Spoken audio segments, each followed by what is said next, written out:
Think about the amount of repetitive work that we do throughout the day. Managing documents, checking emails, checking social media, checking yourself out in the mirror. But what if you could cut out all that repetition? It would suddenly seem like you're free to work on the things that really matter. The work that you want to do, rather than the work that you must do. And perhaps one of the best ways to do this is to take a cue from computer programmers and a concept called don't repeat yourself. Don't repeat yourself, or DRY, was initially proposed in the book The Pragmatic Programmer by Andy Hunt and Dave Thomas. In software, DRY is the principle of reducing repetition in the code, referring back to a single piece of reusable code whenever required. The DRY principle is often extended to our personal work habits as well. Throughout our day, a good portion of our time can be taken up by unnecessary tasks and overly complicated processes, and that's where proactively looking for areas where we're repeating ourselves can reveal what we need to improve upon. Now, there are a few ways that you can use DRY to change the way that you approach your workflow. This comes in extremely handy when you're dealing with email, for instance.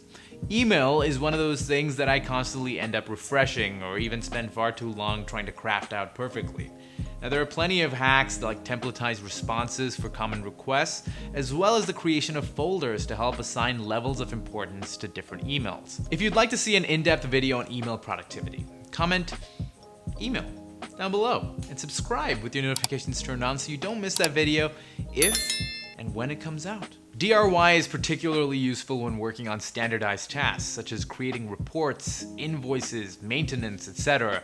And often these items can be pain points that we have to get through because they hinder us from getting on with our day and onto more important things. So, much like templatizing an email response, we can also use templates for our daily work. There are always going to be parts of your work that can be templatized.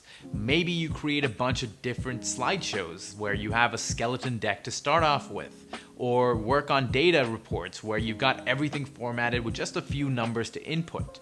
Or maybe you're creative of some kind, where you're file transferring on a regular basis, and that can be handled more efficiently. There's always going to be some way for you to automate your approach where there's less work for you and more work for the system that you've put in place. From my understanding, a lot of this has been informed by Henry Ford, who saw the manufacturing of cars as a repetitive process. Similar parts, similar issues. So he designed the assembly line, where he changed the production process and streamlined it in a way to favor automation. The main strength of the DRY concept is to help identify things that you do on a regular basis and identify ways that you can improve or cut out unnecessary steps. When you're able to find ways to automate your work or even batch together similar items, it's almost remarkable how much room you'll clear up for the things that you previously struggled to find time for. Hope you found this video helpful. If you did, go ahead and make love to that like button, why don't you? And subscribe with your notifications turned on for more videos from me every single week. Thanks for watching,